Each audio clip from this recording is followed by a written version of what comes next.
चिड़िया नू मैं बाज लड़ावा, गीदड़ नू मैं शेर बनावा, 1.25 से 1 लड़ावा, तब गोविंद सिंह नाम रखावा। नमस्कार साथियों, आपका मेरे चैनल पर फिर से एक बार स्वागत है।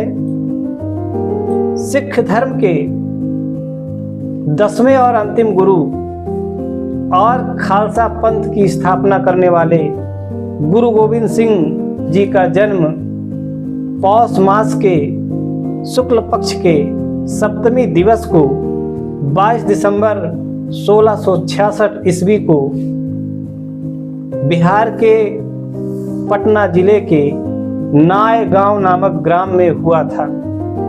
गुरु गोविंद सिंह अत्यंत पराक्रमी, साहसी और निर्भीक व्यक्ति थे। इसके साथ साथ उतने ही वे दयालु हृदय के व्यक्ति भी थे। वे संस्कृत भाषा के साथ साथ अन्य अनेक भाषाओं के ज्ञाता भी थे।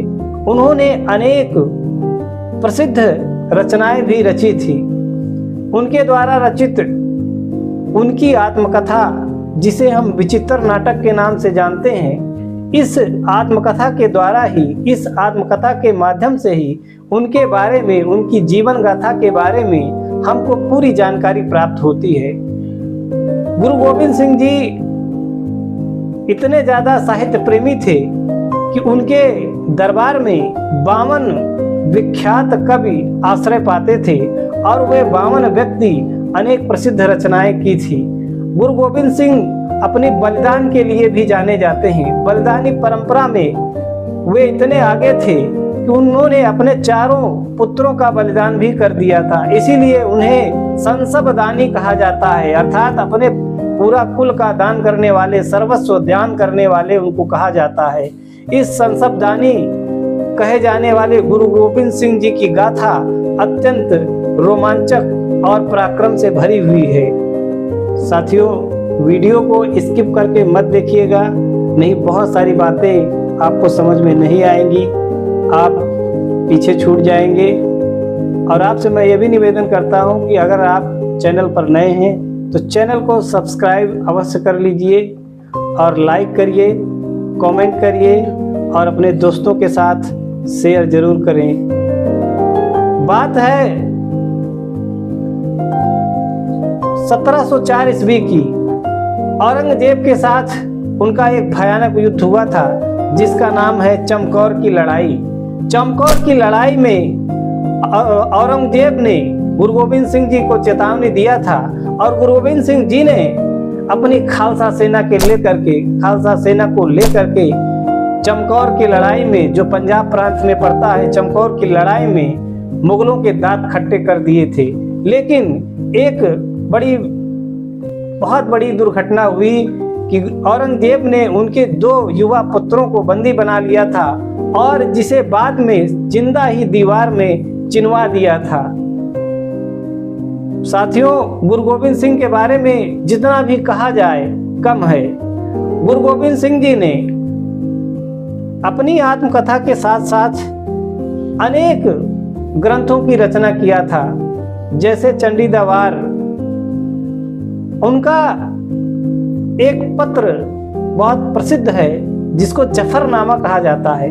जफरनामा का मतलब होता है विजय पत्र, जो उन्होंने चमकौर की लड़ाई के पहले औरंगजेब को लिखा था। और यह पत्र पूरे विश्व में प्रसिद्ध है। पूरे विश्व में अगर पत्रों की बात की जाती है तो केवल 2 पत्र ही प्रसिद्ध पाए जाते हैं। पहला है जो शिवाजी ने जय सिंह को लिखा था और दूसरा पत्र ये है जो 10वें गुरु, सिख धर्म के अंतिम गुरु गुरु गोविंद सिंह जी ने औरंगजेब को चेतावनी देते हुए लिखा था, जफरनामा, जिसका अर्थ होता है विजय पत्र।